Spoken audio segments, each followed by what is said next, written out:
Carter. Good evening, Commissioners. I'm Marcus Carter. I'm the Executive Officer of Kitsap Rifle and Revolver Club. And I do want to thank your staff. You do have some wonderful people working for you. They've been most helpful. They were able to get me the actual signed copy of that Resolution 087-2009 and found it quite easily. And again, I appreciate the kindness of your staff and their help. What I've seen, several people have sent me emails, copies of emails and responses back and forth where they've sent you some. And we certainly have talked with a lot of folks, and because there have been people that have told me there have been some nasty emails, and we haven't seen them, authorized them, would never do such. While we do ask people to be passionate and to let you know exactly how they feel, we also realize that you do attract more flies with honey than vinegar, and so gratefully we're seeing that that's how most people have responded.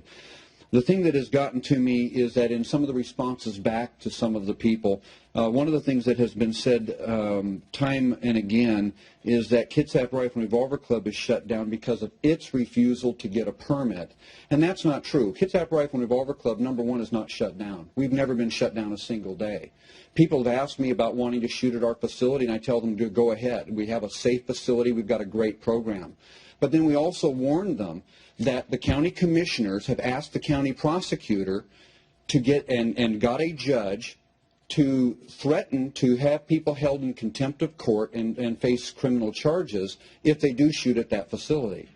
So they then asked me, so then we can't shoot at your range. Oh, no, we're not telling you you can't shoot, but just know that there are consequences, because not only would you be held in contempt of court, but I guarantee you with the posture of the county, the range officials would be held in contempt of court and be looking at criminal charges.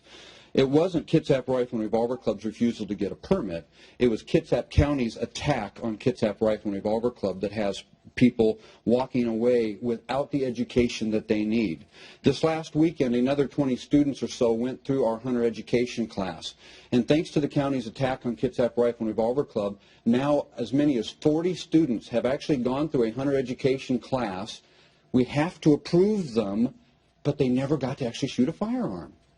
Now, I wonder if you're going to take responsibility if somebody's out in the woods that never had an opportunity to shoot a firearm, but now they're actually authorized to go out in the woods and carry a firearm to utilize them. Do you realize what your actions have done? We have one of the things that was mentioned a little earlier was that that you can't apply it to one club and not another. Well, again, that's what you have done, because you've given Bremerton Trap and Skeet a walk. You didn't apply it to them, and yet they can shoot things that leave their facility. So it's unfortunate, but that's not exactly factual. Again, be aware that people are coming in on a daily basis that want training, that need training, and the only reason they can't right now is because Kitsap County has decided they're going to go back on their word and not honor the resolution that Charlotte, you signed, leaving full control of our facility to us. There are plenty of reckless endangerment laws in place. There are a number of things that can be done, and we have always been willing to work with the county.